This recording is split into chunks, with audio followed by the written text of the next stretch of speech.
Հունիսի 6-ին ժամը 11-ին ազգային ժողովի գլխավոր մուտքի առջև տեղի կունենա բողոքի ակցիա ընդդեմ Ռուսաստանի Դաշնային խորհրդի նախագահ Մատվիենկոյի Հայաստան կատարած այցի։ Հայաստան չպետք է այցելեն նրանք, ովքեր դավաճանել են մեր անվտանգությանը, սատարել մեր պարտությանը եւ շարունակ փնտրում են մեր պետականության չեղարկումը։ Միացիր բողոքի ակցիային հանուն ազգային արժանապատվության։ Ձերք բերեք իտալական նրբագեղ ու բարձրակարգ սալիկների նշված տեսականին, վճարելով բացառիկ 4400 դրամ 1 քառակուսի մետրի համար։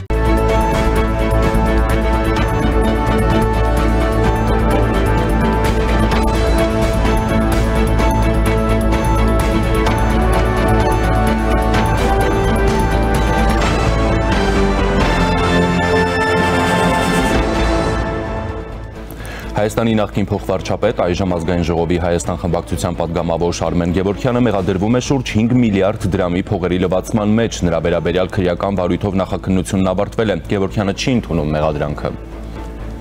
Բաքուն ակնկալում է, որ ԱՄՆ-ն կչեղարկի 907-րդ բանաձևը, այս մասին ամերիկյան Diplomatic Watch-ին տված հարցազրույցում ասել է Վաշինգտոնում Ադրբեջանի դեսպան Խազար Իբրահիմը։ Բարի կեսօր, դուք դիտում եք առաջին լրատվականը, ես Ժիրայր Ոսկանյանն եմ, ուղիղ եթերում մեկնարկում ենք կարևոր թեմաների քննարկումը։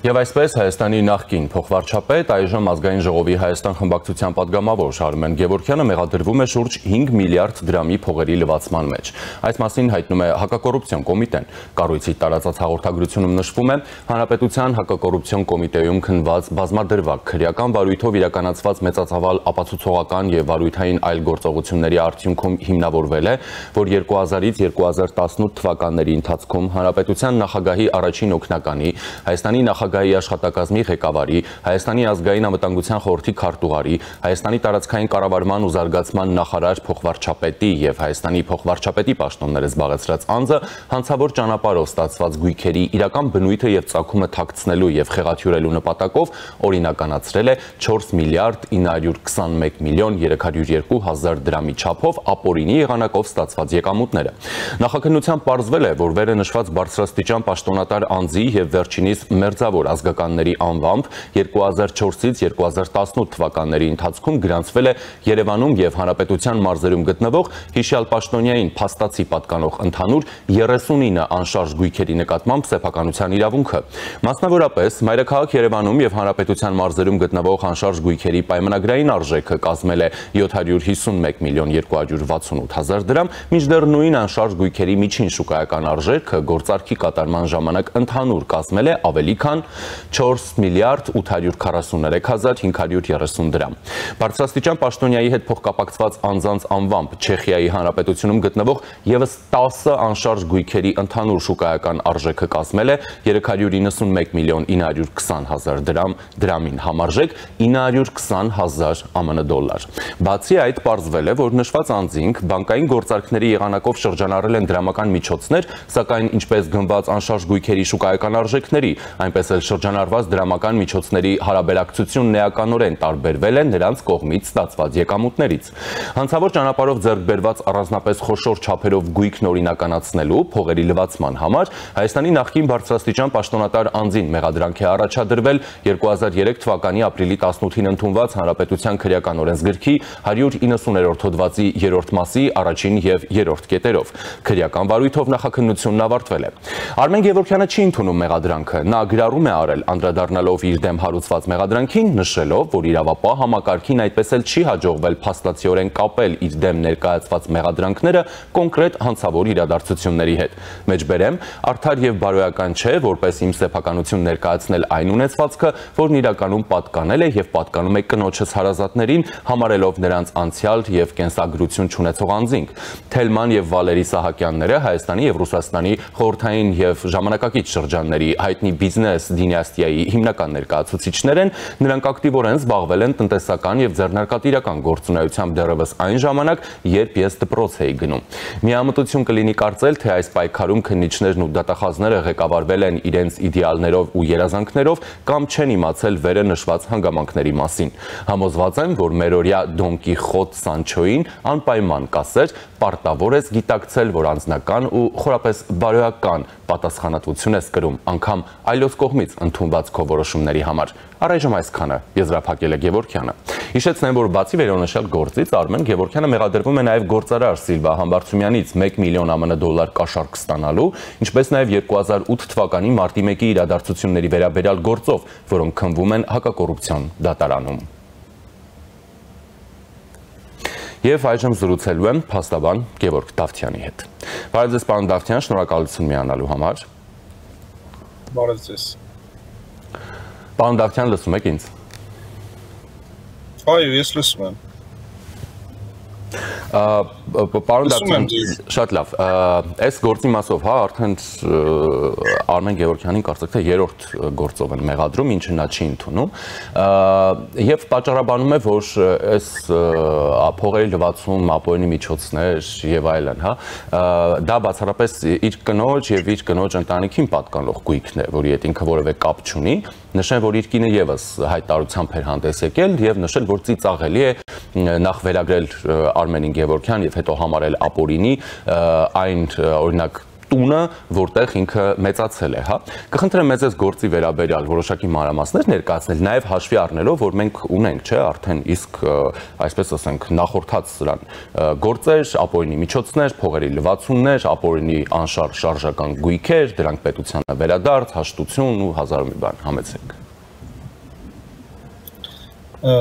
Տեսեք, նախ եկեք վերլուծենք իրականում այն կերպարը, այսինքն նաև իրավիճակը եւ սուբյեկտը եւ իրավիճակը, ինչի հետ կապված նշված նախկին պաշտոնատար անձին առաջադրվել է մեղադրանք եւ ոչ մեկ մեղադրանք, այլ մի քանի,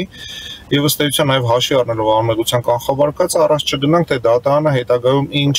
դատական ակտ կայացնի, այսինքն այն մեղադրանքը, որը կհաստատվի կամ կհետքվի, մեղադրանքը կամ մեղադրանքները։ Եվ եթե ընդհանուր գլոբալ առումով նայենք եւ ոչ միայն Արմեն Գևորգյանի, այլ բազմաթիվ պաշտոնատար անձանց նկատմամբ արդեն առկա են քրեական վարույթներ եւ քրեական վարույթներով հիմնականում խոսքը գնում է ապօրինի միջոցների օրինականացման մասին, այս կամ այն ճանապարհներով, այս կամ այն հոդվածներով։ Հիմա տվյալ դեպքում ինչ վերաբերվում է Արմեն Գևորգյանին, տեսեք, ես կարծում եմ հանրությանը առավել քան հանրամատչելի այն հանգամանքը, որ նախինում բազմաթիվ բարձրաստիճան պաշտոնատար անձիկ զբաղվել են այնպիսի գործողություններով, ինչի հետ կապված նրանք սկսել են հարստանալ, այսինքն հարստացել են ապօրինի ճանապարհներով գործողություններով։ Մեղադրանքի էությունը այսպես մեկ այս նախադասությամբ ասած դրան է վերաբերում, որ մարդիկ իրենց պաշտոնական դիրքը օգտագործելով կատարել են գործողություններ, ինչի հաշվի դրանք հարստացել են։ Մի դեպքում դա բնութագրվում է որպես քրեական հանցագործություն, մյուս դեպքում դա արդեն կարող է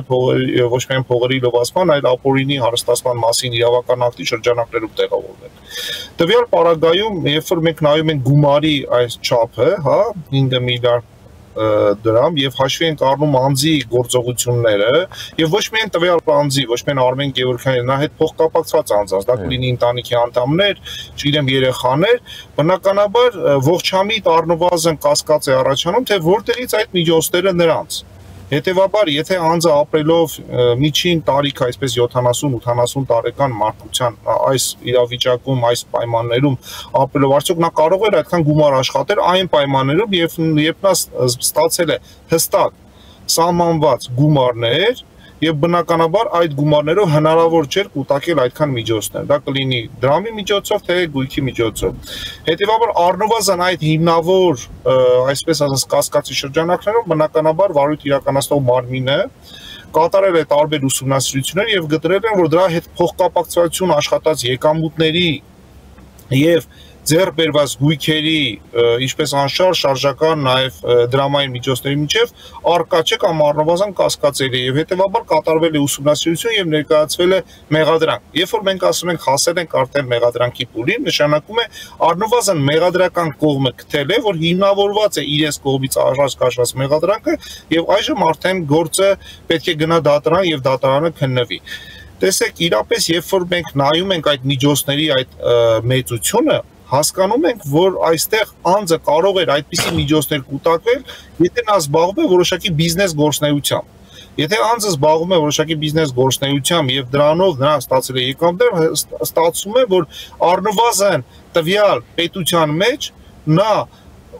բիզնես միջոցով կուտակելով այդպիսի հարստություններ նա վճարել է հարկեր։ Տվյալ պարագայում, եթե նման փոխկապակցություն չկա, բնական է, որ պետք է առնվազն ուսումնասիրություններ կատարվեն։ Հիմա հարցը նրանում է, երբ որ մենք լսում ենք նաև մյուս կողմին, տվյալ դեպքում Արմեն Գևորգյանն, երբ որ նա հերքում է եւ նա ասում է, որ դա կապված է իմ ընտանիքի անդամների մասնավորականոջս ունեցվածքի հետ, հետեւաբար հարց է առաջանում, այդ կնոջ ունեցվածքը որտեղից է կուտակվել, որտեղից է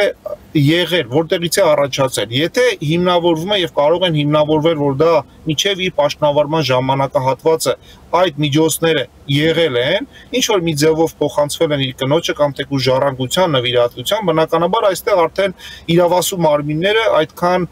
մեծ լիազորություններ չունեն, որովհետեւ գործողությունները ենթակային գնահատվում միայն այն ժամանակահատվածից սկսված, երբ որ տվյալ անձը զբաղեցրել է համապատասխան պետական պաշտոն կամ առնվազն փոխկապակցված է եղել այնպիսի անձանց հետ, որոնք պատասխանատու դիրք են զբաղեցրել։ Այսինքն հնարավոր է նաև փոխկապակցված անձը պաշտոն չզբաղեցնի, ուտակի միջոցներ, բայց դա տեղի ունենա պաշտոնատար անձանց գործողությունների հետևանքով, որը կարող է տեղավորվել ինչպես փողերի լվացման մեջ, ինչպես ապօրինի հարստացման մեջ, ինչպես նաև այլ հակաիրավ արարքների մեջ, ինչի հետ կապված է տվյալ դեպքում այդ անձիկը ի վերջո կարող են պատասխանատվության ենթարկել։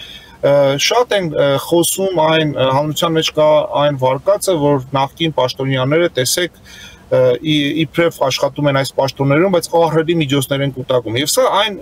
վարկածներից մեկն է, երբ որ հանրությունը ցանկանում է դրանց պատասխանները ստանալ։ Հիմա հասել ենք այն փուլին, երբ որ իշխանությունները, տվյալ դեպքում իրավապահ մարմինները փորձում են դրա հետ կապված բոլոր արմատները վերհանել եւ հասարակությանը ի ցույց դնել, որ այդ միջոցները, որոնք որ կուտակվել են, դրանք չեն եղել օրինական։ Հետևաբար այստեղ կատարվել է հակաիրավ արարք, որը մի դեպքում դրսևորվել է հանցագործության միջոցով, մյուս դեպքում չի բացառվում, որ դրսևորվի քաղաքացիական իրավական կամ վարչաիրավական հարաբերությունները որոշակի իրավախախտումների, այդ թվում զանցանքների միջոցով։ Հիմա խոսքը ընդհանուր դրա մասին է։ Սակայն երբ որ դուք ինձ հարցնում եք ավելի մանրամասն գործի մասին, բնականաբար ես մանրամասն չեմ կարող որևէ տեղեկություն ունենալ եւ ձեռք բերել, որովհետեւ առնվազն ես այդ գործով ներգրաված չեմ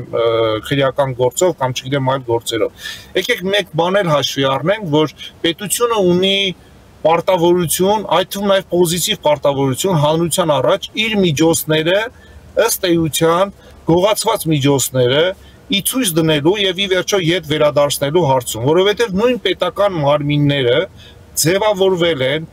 պետության հանրության գումարների հաշվին եւ կոչված են կարգավորել հանրային հարաբերությունները, այդ թվում պաշտպանել քաղաքացիների իրավունքները եւ շահերը։ Եվ այդ առումով այստեղ իշխանությունները ունեն պարտավորվածություն ամբողջությամբ դա բացահայտել եւ ի ցույց դնել։ Իսեր Աստծո, եթե դատական process-ի ընթացքում կհիմնավորվի, որ իրականում այդ միջոցները ապօրինի չեն, իրականում դրանք ապօրինի գործողությունների ընթացքում ձեռք բերված չեն, բնականաբար այստեղ որևէ խնդիր չի առաջանա, սակայն առնվազն իրավապահ մարմիններից դատախազությունը գտել է, որ արկա է հստակ հիմնավոր կասկածները, ավելին հիմնավոր կասկածից ավելի բարձր շեմ նախաքննության փուլում, հետեւաբար մեղադրական եզրակացություն հաստատվել է եւ ուղարկվել է դատարան։ Ինչպես ես, այնպես էլ հասարակության ցանկացած անձ պահանջատեր պետք է լինի իր իրավունքներին, եւ այդ իրավունքների պահանջատիրությունը փոխկապակցված է իր կողմից պետությանը տրված հարկերի պահպանության եւ իր բարու եւ իրեն եւ հանրության օգտագործման հետ։ Եվ սա այն միջոցներից մեկն է, որը կարծում եմ իշխանությունը այդ գործիքակազմը օգտագործելով փորձում է այդ ամբողջը յետ բերել եւ մեղավոր անձանց այդ առումով նույնպես ենթարկել պատասխանատվության։ Այստեղ մեկ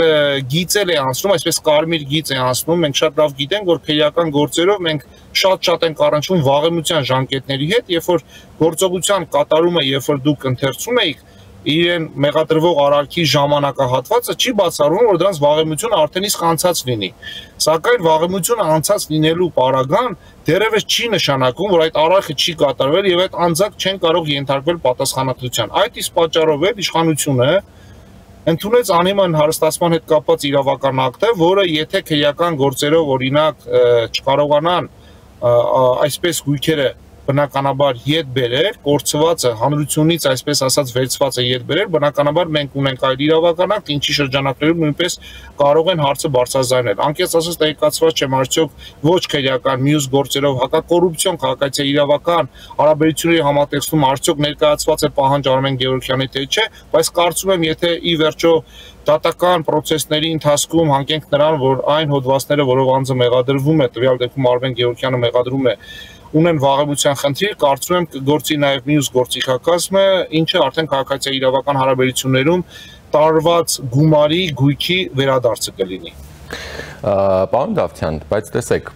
մենք օրինակ այս վերջերս էլի տեսանք նոր մեղադրանք Սերժ Սարգսյանին, եթե չեմ սխալվում, $3 միլիոն էլի կաշառքերին չեր այդ գործերով, ունենք Ռոբերտ Քոչարյան, էլի կաշառքի գործով, որի գործում անցնում է նաև Արմեն Գևորգյանը,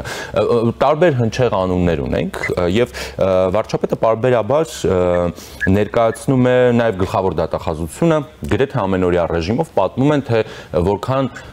ապօրինի միջոցներ գողացված պետությունից վերադարձվում են պետությանը, բայց այնուամենայնիվ, տեսեք, մենք մեծ գումարների մասին ենք խոսում, հա, մի երկրում, որը տասնամյակներ շրջափակման մեջ էր եւ է, մի երկրում, որտեղ աղքատության շեմը շատ բարձր էր, մի երկրում, որը պատերազմների միջով է անցնում, նախ ինչպես է հնարավոր կուտակել այս ծավալների միջոցներ, այսինքն կոնկրետ անձանց խմբերի կամ կլանների կողմից, առավելևս երբ որ այդ անձինք իշխանության կարող են լինում, հա, եւ ու մյուս իրավիճակը, կա նաեւ որոշակի հանրային դժգոհություն, ինչու այնուամենայնիվ այս մարդիկ չեն ենթարկվում քրեական պատասխանատվության։ Բավականին ողջամիտ եւ օբյեկտիվ հարց եք իրապես բարձրացնում, որովհետեւ ըստ էության, այո, հանրության դժգոհությունը իր տեղը ունի, որովհետեւ ոչ միայն այս իշխանության, ցանկացած իշխանության հանդեպ այդ դժգոհությունը պետք է արդիական լինի, որովհետեւ ի վերջո դրանք հասարակությունից տարված միջոցներ են, եւ զբաղեցնելով այդ անձիկ բարձր պաշտոններ, իրենց դիրքը օգտագործելով ըստ էության, ըստ վարկածի նրանք այդ միջոցները կուտակել են։ Հետևաբար այդ ուշացումները, որոնք որ լինում են, դրանք ես մի քանի անգամ չէ որ ասել եմ դրա մասին, դրանք ունեն եւ սուբյեկտիվ եւ օբյեկտիվ պատճառներ, որովհետեւ պատկերացրեք մի բան, մենք խոսում ենք երկրի աղքատությունից, այդ տասնյակ, չէ, արդեն 20-30 տարի եկի աղքատությունից, երբ որ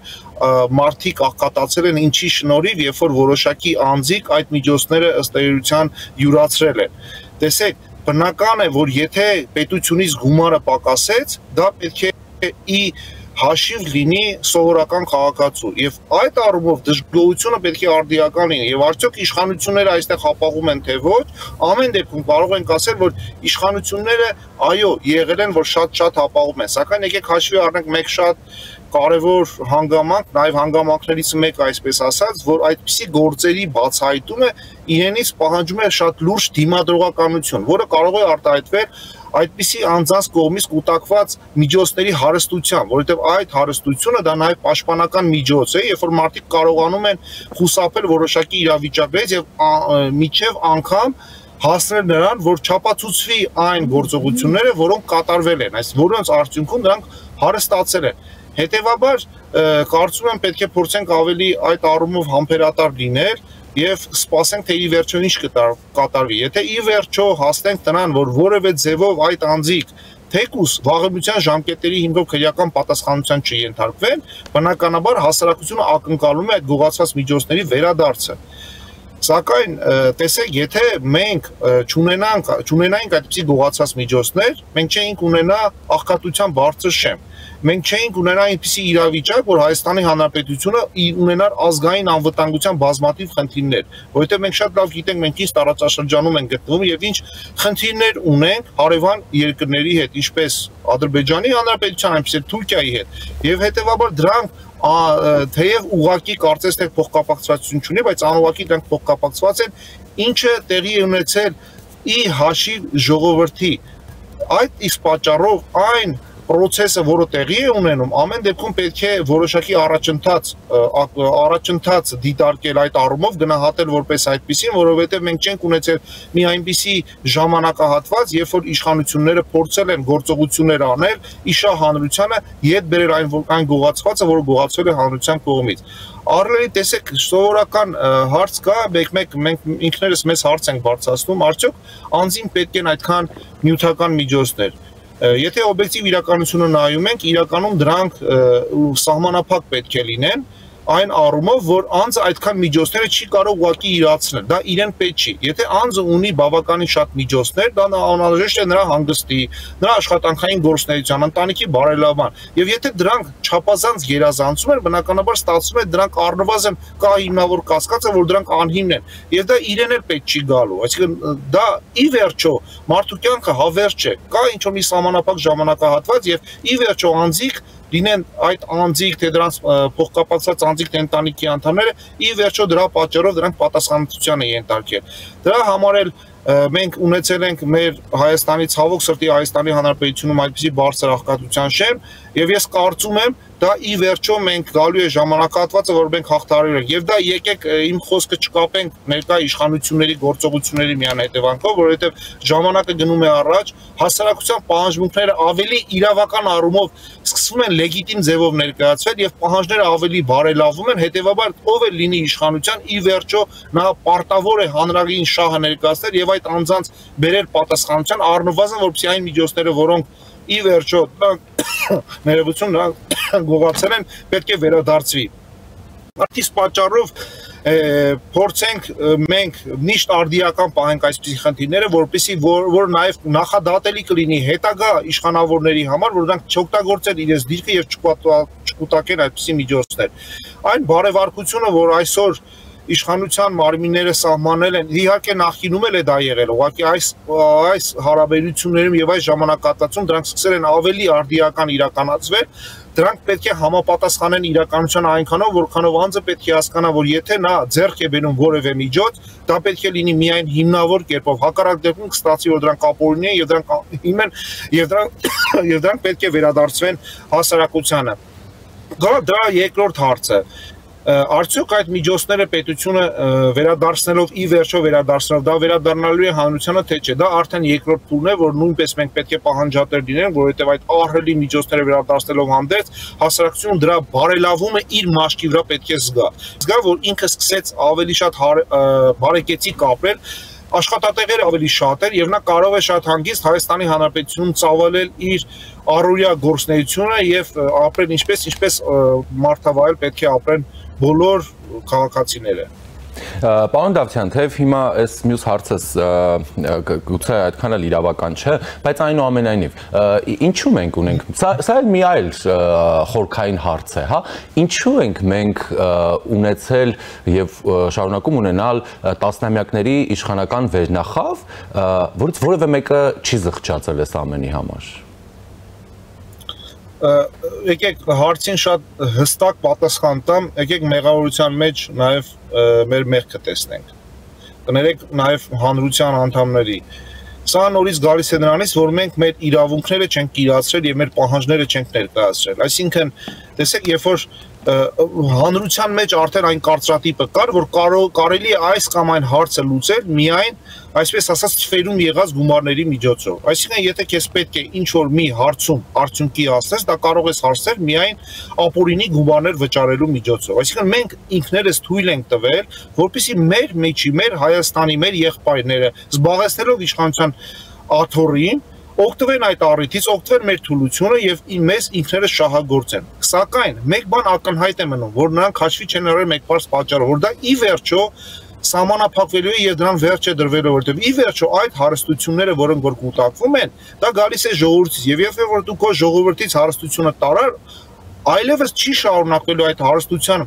արտահոսքը, որովհետեւ արդեն չի լինելու այն միջոցները։ Դրա համար էլ այդպիսի մարդիկ կուտակելով նման միջոցներ փորձում են իրենց միջոցները գիտեք սփռել ոչ միայն Հայաստանում, այլ նաև Հայաստանի Հանրապետության սահմաններից դուրս այդ ձև քողարկելով։ Այդ առումով ուղղակի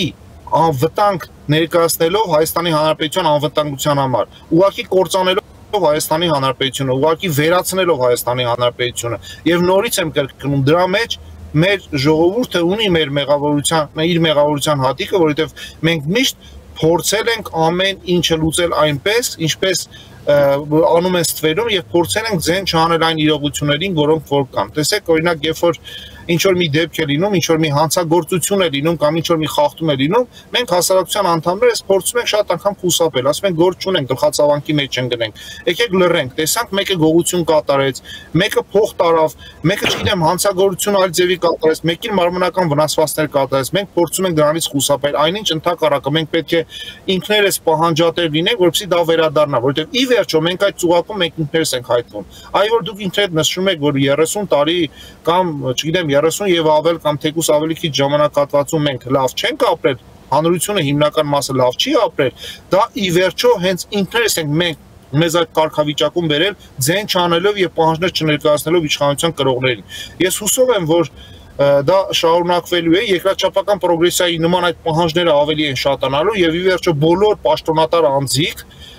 հասկանալու են, որ իրենք պարտավոր են միայն ստանալ այնպիսի միջոցներ, որոնք միայն օրինական են։ Թեև կա այստեղ մեկ հանրային դժգոհությունը մեկ ոլորտում նույնպես արտահայտվում է, երբ որ օրինակ պաշտոնատար անձիկ ստանում են այնպիսի օրինական միջոցներ, որոնք չափից շատ են։ Օրինակ ասում են, տեսեք, ստանում են ավելավճարներ, բարձր աշխատավարձներ։ Արդյոք այդ աշխատավարձը համաչափ է իր կատարած աշխատանքին եւ մասնագիտությանը։ Սա արդեն երկրորդ հարցն է, որը սա ավելի շատ իրավական դաշտում է, որտեղ կա նաեւ այն ասում են, գիտեք, այն ժամանակ այսպես ասած ժողովրդական լեզվով ասած մարդիկ ստվերով էին, լևի էին աշխատում։ Հիմա այդ նույն ձևը օրինական են աշխատում։ Օրինակ շինթույլտվություններ են անում, կներեք գնանք օրինակ քաղաքապետարանի, քաղաքաշինության ոլորտ, այն ժամանակ տալիս էին X գումար, թեև ստվերում, իսկ հիմա օրինական տալիս են ավելի շատ գումար։ Արդյոք սա համաչափ է թե ոչ։ Սա արդեն երկրորդ փուլն է, որտեղ նույնպես մենք պետք է պահանջատեր լինենք եւ հասկանանք, արդյոք այդ օրինական միջոցները ի վերջո հասանելի են դառնում նորից հանրության անդամներին, թե դրանք հասանելի են լինելու միայն սահմանափակ թվող անձանց, որոնք տվյալ դեպքում կհանդիսանան պաշտոնատար անձին։ Այդ իսկ պատճառով ամեն ինչը պետք է գնահատենք համաչափության մեջ։ Դրա հետ կապված ուզում եմ նաև զուգահեռ անցկացնեմ այս վերջերս դատական պրոցեսներով այդ կարմիր գծերի օրինակ հետ կապված, երբ որ դատարանը արդեն երկրորդ անգամ է կարմիր գծերի հետ կապված խնդիր է բարձրացնում եւ ասում են գումարները, որ դուք սահմանել եք,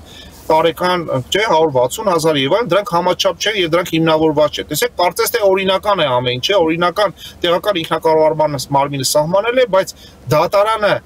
այդ հարցում գտել է, որ չկա համաչափություն գումարի բարձրացման։ Դրա հետ կապված էլ այդ երկրորդ փուլը, երբ որ այդ անհիմն հարստացումները, այդ գողացվածը վերադարձում են, դրանց բաշխումը նույնպես պետք է համաչափության մեջ տեղավորվի։ Հակառակ դեպքում նորից գալու է այնպիսի իրավիճակ, երբ որ հանրությունը այդ հարցով նույնպես դժգոհել է եւ նորից այդ անձիկ պատասխան են կրելու եւ օրինական կարգով նույնպես նրանք կանելու են պատասխանատվության աթոռի։ Շնորհակալ եմ, պարոն Դավթյան։ Նմանապես։ Զրուցակիցս փաստաբան Գևորգ Դավթյանն էր։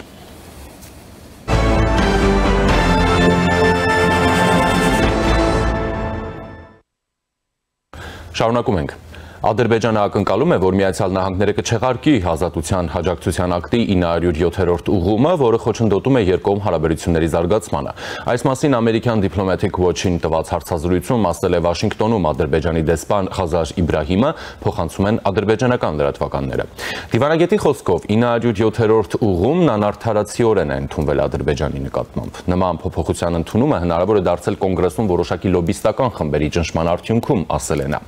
Ադրբեջանցի դիվանագետը կարծում է, որ Բաքվի եւ Վաշինգտոնի միջև հարաբերությունները կշարունակեն զարգանալ, բայց հույս ունի, որ առանց 907-րդ ուղղման։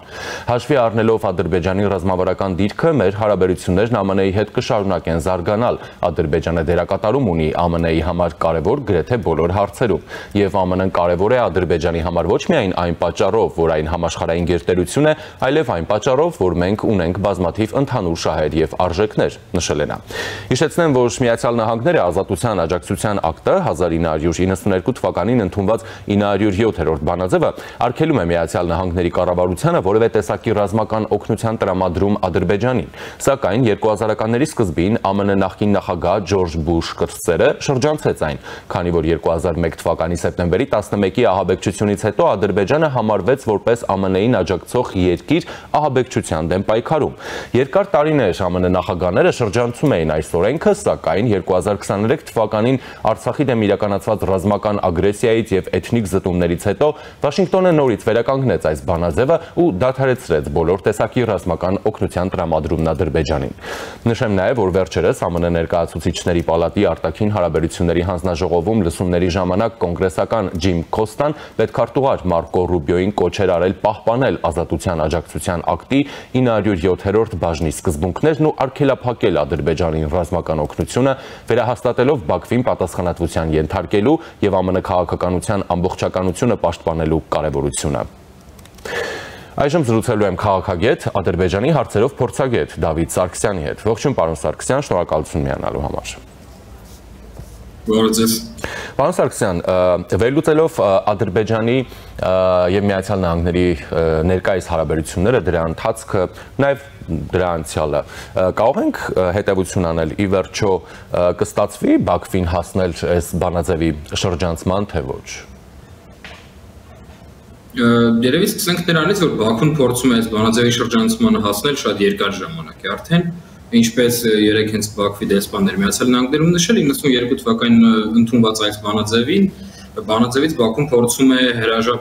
այնպես անել, որ Միացյալ Նահանգները հրաժարվի շատ երկար ժամանակ։ Եթե Բայդենի վարչակարգի օրոք նրանք հասկացել էին, որ գրեթե անիմաստ է եւ նրանց հարաբերությունները չեն ստացվում, նրանք դադարել էին հիմնականում քարոզել այս ամենը, նրանք ուղղակի նշում էին, որ ԱՄՆ-ն Ադրբեջանին ինչ-որ հարցերում դավաճանեց։ Նրանք խոսում են, որ մենք օգնել ենք ԱՄՆ-ին X հարցում, նրանք հիմնականում նշում են Աֆղանստանի հետ ԱՄՆ-ի հարաբերությունները, որ Ադրբեջանը օգնել էր, իսկ ԱՄՆ-ն այդ փոխարենը չարեց ոչ մի բան, նրանք նկատի ունեն 907-րդ բանաձևը։ Սակայն Թրամփի վարչակարգի օրոք նրանք որոշ հույսեր նորից սկսել են փայփայել, քանի որ ինչպես վերջերս հայտնի էր դարձել եւ այդ հարցի շուրջ մի շարք հոդվածներ արդեն կան հրապարակված, իսրայելական կողմը կարծես թե հանդես է գալիս որպես միջնորդ հիմա Ադրբեջանի եւ ԱՄՆ-ի հարաբերությունների մեջ։ Այսինքն Ադրբեջանը փորձում էր լոբինգը շարունակել արդեն Իսրայելի միջոցով։ Բաքվի դեսպանը երեկ էլ մի քանի անգամ իր հարցազրույցի ընթացքում նշել էր Իսրայել-ԱՄՆ-Ադրբեջան եռակող համագործակցության կարևորությունը եւ մի շարք նախագծեր ներկայացրել, որոնք կարող են փոխշահավետ լինել երեք երկրների համար։ Եվ մինչ այդ էլ մենք իսրայելական մամուլում ենք տեսել հոդվածներ, որտեղ խոսում էր այն մասին, որ Իսրայելը միջնորդելու է, որպեսզի ԱՄՆ-ն եւ Ադրբեջանը նախևառաջ ստորագրեն ռազմավարական համագործակցության պայմանագրեր, ինչից հետո արդեն Ադրբեջանը եւ ամենայն հավանականությամբ կփորձի ամեն կերպ հասնել նաեւ 907-րդ բանաձևի չեղարկմանը։ Սակայն թե ինչպես կզարգանան հարաբերությունները, այժմ բարդ է ասել։ Իսկ որքանով է դա հնարավոր, անգամ Իսրայելի միջնորդական ջանքերով։ Իհարկե այստեղ շատ բան կախված է հենց հայկական լոբինգից, որովհետև իսրայելական լոբինգին պետք է պատասխան ինչ-որ լոբինգ լինի այս առումով, թե ինչքանով հնարավոր կլինի կանխել, եթե իսրայելական լոբինգը լուրջ զբաղվի այս գործով, իհարկե բարդ է ասել, քանի որ գիտենք, թե ինչ հզոր ազդեցություն ունի Իսրայելը ԱՄՆ-ի ներքաղաքական կյանքում, այսպես ասենք, որովհետև բոլոր նախագահներն էլ փորձում են լավ լինել Իսրայելի հետ, նրանք նույնիսկ շատ բաց չեն քննադատում։ Հիմա Թրամփը փոքր բացառություն էր այս առումով, որովհետև նա վերջերս բաց քննադատում էր Նեթանյահուին, եւ այս առումով կարող է մի փոքր այդքան չստացվել, օրինակ Իսրայելի այդ լոբինգը, որը նա պատրաստ էր անել։ Սակայն կրկին շեշտենք, որ շատ լուրջ ազդեցություն ունի Իսրայել-ԱՄՆ-ի ներքաղաքական կյանքում, եւ եթե Ադրբեջանը կարողանա այնպիսի բան առաջարկել օրինակ Իսրայելին եւ ինչու ոչ նաեւ ԱՄՆ-ին, որպեսզի դրա արժեքը ավելի բարձր լինի, այս առումով կարող է Իսրայելը հասնել այս նպատակին։ Իսրայելի եւ Ադրբեջանի մեջ շատ ակտիվ սկսել են համագործակցել էներգետիկ ոլորտում, ինչ այդ էլ Ադրբեջանը մատակարարում էր էներգորեսուրսներ Իսրայելին, սակայն վերջերս մոտ 1-2 ամիս առաջ հայտնի դարձավ, որ ադրբեջանական Սոքար ընկերությունը զբաղվելու է Իսրայելում նոր գազի հանքավայրի ստեղծմամբ եւ այս առումով իհարկե ադրբեջանական ազդեցությունը կարող է մեծանալ Իսրայելում էներգորեսուրսների մատակարարման առումով, ինչը իր հերթին կարող է հանգեցնել նաեւ Իսրայելի ավելի եռանդուն աջակցության Ադրբեջանին հենց ԱՄՆ-ի հետ հարցերում։ Իսկ մասնավորապես են բոլոր խնդրահարույց կետերը, որի մասին նաև պարբերաբար հիշատակվում է, նաև Մարկո Ռուբիոն էր խոսում, չէ՞ վերջերս։ Արցախում տեղի ունեցած այդ ռազմական ագրեսիան, էթնիկ զտումները, Ադրբեջանում մարդու իրավունքների հարցերը, հայ գերիները, ռազմագերիները ու հազար մի այսպիսի հարց, սրանք այն առանցքային կարևոր հարցերը չեն, որ կարող են, այսպես ասենք, պայմանավորել, որպեսզի Միացյալ Նահանգները Ադրբեջանի հետ չգնա հարաբերությունների ինչ-որ խորացման կամ տարբեր ադրբեջանահաճո բանաձևերի շրջանցման։ Եթե օրինակ նախորդ կրկին վարչակարգի օրոք մենք այս նույն հարցը քննարկենք, ես կասեմ, որ այս հարցերը շատ կարևոր դեր կարող էին ունենալ, որովհետև Բայդենի վարչակարգը իրեն հենց մարմնավորում էր որպես ժողովրդավարության աջակից, որ դրանք աջակցում են ժողովրդավարություններին աշխարհի ցանկացած կետում, եւ այդ առումով Ադրբեջանին նրանք շատ անգամներ քննադատել էին, ինչը հենց պատճառ էր հանդիսացել, որպեսզի Ադրբեջանի եւ ԱՄՆ-ի հարաբերությունները վատանային։ Սակայն Թրամփի օրոքը մի փոքր փոխվել է, որովհետև Թրամփը ավելի շատ ոչ թե ժողովրդավարությանն է փորձում աջակցել, այլ Թրամփը ավելի շատ փորձում է շահավետ գործարքների գնալ։ Եվ Ադրբեջանը կարող է այս պայմաններում գնալ այդ շահավետ գործարքին, քանի որ ունի մի շարք առաջարկելու բաներ, նույն եթե ոչ ԱՄՆ-ին, ապա գոնե ԱՄՆ-ի դաշնակիցներին։ Այդ առումով Թրամփի համար ոչ այդքան կարևոր են, որքան օրինակ նախորդ վարչակարգի համար էին նույն ժողովրդավարությունը եւ մարդու իրավունքները։ Չնայած մենք արդեն բարբերական ժամանակ է Թրամփը ԱՄՆ-ի նախագահն է մի քանի ամիս, բայց այդպիսի ծնհալ դեռ չենք տեսնում։ Օրինակ Ադրբեջանի հետ հարաբերություններում կային Ադրբեջանում շատ բարձր սպասումներ Թրամփի հետ, սակայն դեռևս այդքան բարձր սպասումները չեն արդարանում։ Մենք տեսնում ենք, որ կա հռետորաբանության փոփոխություն ադրբեջանական կողմի մոտ, թե մեդիայի մակարդակով, թե պաշտոնական այրերի մակարդակով, սակայն այդպիսի լուրջ առաջընթաց դեռևս չկա եւ սա կարող է նաև ինչ-որ չափ կապացնել այն փաստի հետ, որ ԱՄՆ-ն ամեն դեպքում նույնիսկ այս վարչակարգի օրոք որոշ հարցեր կարևորում է։ Սակայն հավանականությունը շատ ավելի բարձր է այս վարչակարգի օրոք, որ նրանք կարող են աչք փակել նույն այդ մարդու իրավունքների խախտման եւ մեդիայի ազատությունների սահմանափակման, Արցախի էթնիկ զտման եւ այլ հարցերի վրա։ Իսկ Հայաստանի եւ Ադրբեջանի միջև խաղաղության համաձայնագրի հնարավոր ստորագրումը ինչպես կարող է անդրադառնալ Ադրբեջան Միացյալ Նահանգների հարաբերությունների վրա։ Իրականում սա այն հարցն է, որ կարծես թե Միացյալ Նահանգները այս հարցը ավելի շատ է առաջ մղում, քան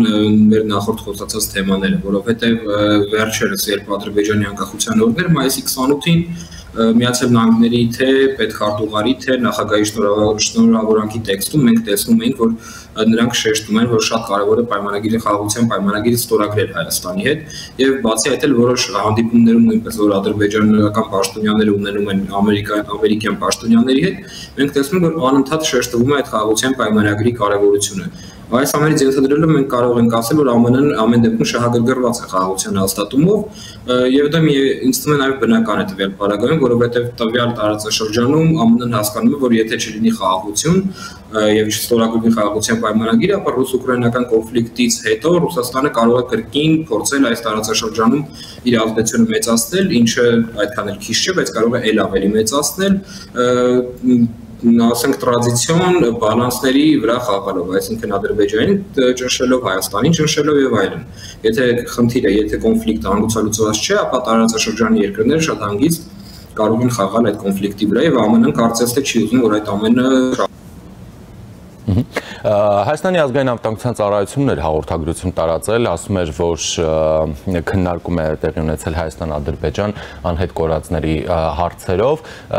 Հիշեցնեմ, որ օրեր առաջ անվտանգության խորհրդի քարտուղար Արմեն Գրիգորյանն ասում էր, որ կա Ադրբեջանի հետ քննարկում խաղաղության համաձայնագրի ստորագրման վայրի վերաբերյալ։ Փոխվարչապետ Մհեր Գրիգորյանը օրեր առաջ խոսեց սահմանազատման հանձնաժողովների աշխատանքից, որ այդ աշխատանքը ընթանում է, թեև մենք հրապարակային որևէ բան չենք տեսնում, հա։ Ինչ փուլում է Հայաստան-Ադրբեջան կարգավորման process-ը։ Կարծես թե այս կառույցի եւ երկու պաշտոնյաների հայտարարություններից գործընթացը տեղափոխվել է կուլիսային, ոչ հանրային դաշտ։ Այո, եթե կա գործընթաց, ապա այն այս բանին հաստատ կուլիսային է, որովհետև հանրային դաշտում մենք որևէ լուրջ կոնտակտ չենք տեսնում հայ-ադրբեջանական, վերջինը կարծես թե վարչապետ Նիկոլ Փաշինյանի եւ նախագահ Լևի հանդիպումներ Ալբանիայում եւ առաջ թե դրանից հետո պարբերական ժամանակ մենք որևէ բարձրաստիճան հանդիպում գոնե այսպես ասենք չենք տեսել։ Կար նախադեպ, երբ ձմռանը կարծեմ փոխնախարարների մակարդակով եղավ հանդիպում, բոլոր կողմերը ողջունեցին այդ ֆորմատը, բայց այն առաջ չգնաց։ Խնդիրը այն է, որ կարծես թե բանակցությունները ինչ-որ պահի մտել էին տուպիկ, որովհետև ադրբեջանական կողմը այդ խաղաղության պայմանագիրը ստորագրելու նախապայմանները չէր հանում։ Եվ մինչ այսօր էլ մենք տեսնում ենք, որ ադրբեջանական պաշտոնյաները իրենց հարցազրույցներում, իրենց հոդվածներով եւ ամենտեղ եւ ոչ միայն պաշտոնյաները, նաեւ նույնիսկ մեդիա մակարդակով չի փոխվում այս նարատիվը, այսինքն չի փոխվում խոսույթը, որ մինչեւ չկնքվի, մինչեւ չհանվի Հայաստանի սահմանադրությունից Ադրբեջանի նկատմամբ իրենց այսպես կոչված տարածքային պահանջ եւ մինչեւ չլուծարվի Մինսկի խումբը, ապա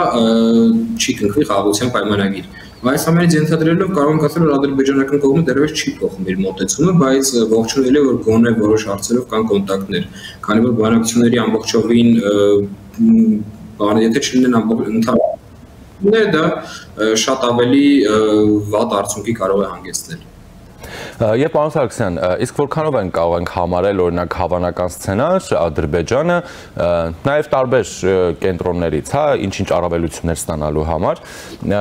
գնա խաղաղության համաձայնագրի ստորագրմանը, բայց ձգձգի դրա վավերացման գործընթացը։ Իհարկե դա շատ հավանական է, որովհետև նույնիսկ եթե Ադրբեջանը ստորագրի այդ խաղաղության պայմանագիրը, իհարկե իրենց մոտ այդ գործընթացները մի փոքր ավելի հեշտ են, օրինակ եթե հիշենք սահմանագծման կանոնակարգի վավերացումը ինչպես անցավ Հայաստանում եւ ինչպես անցավ Ադրբեջանում, կտեսնենք, որ Ադրբեջանում է շատ ավելի հեշտ անցավ եւ ներքին խնդիր դրանք չեն ունենա, ինձ թվում է ամեն դեպքում այս հարցի շուրջ, ինչը Հայաստանի կարող է սպառնել։ Բայց ամեն դեպքում Ադրբեջանը կարող է ձգձգել այս գործընթացը, այսինքն նա կարող է ստորագրել, ինչ որ վայրում կարող են վարչապետ եւ Ադրբեջանի նախագահը ստորագրել այդ պայմանագիրը, այնուհետեւ Ադրբեջանը վավերացում է երկարաձգի կամ վավերացումից հետո մենք գիտենք, որ խաղաղության պայմանագրից հետո էլ մի շարք չլուծված հարցեր կան, որոնք հենց միտումնավոր դուրս են մնացել խաղաղության պայմանագրից։ Խոսքը իհարկե գնում է հենց Ադրբեջանի երկարաժամկետ պահանջի մասին, նույն այսպես կոչված միջանցքի վերաբերյալ, որը ավելի գլոբալ համատեքստում եթե նայենք, դա կոմունիկացիաների բացման խնդիր է, դա սահմանազատման եւ սահմանագծման խնդիրներն են, այսինքն նույնիսկ պայմանագրի ստորագրումը իհարկե չի նշանակելու, որ սկսվելու է դրախտ տարածաշրջանում, սակայն նույնիսկ այդ ստորագրումը կարող է կարևոր քայլ լինել, որովհետեւ Ադրբեջանից գոնե այդպիսի բան կորզելը այս պահին շատ լավ արդյունք կարող է համարվել։ Շնորհակալ եմ զրույցի համար։ Շնորհակալություն։ Զրուցակիցս քաղաքագետ, Ադրբեջանի հարցերով փորձագետ Դավիթ Սարգսյանն էր։ Այս ժամի համար այսքանն ենք նախատեսել, ես Ժիրայր Ոսկանյանն եմ, մնացեք Առաջինի հետ։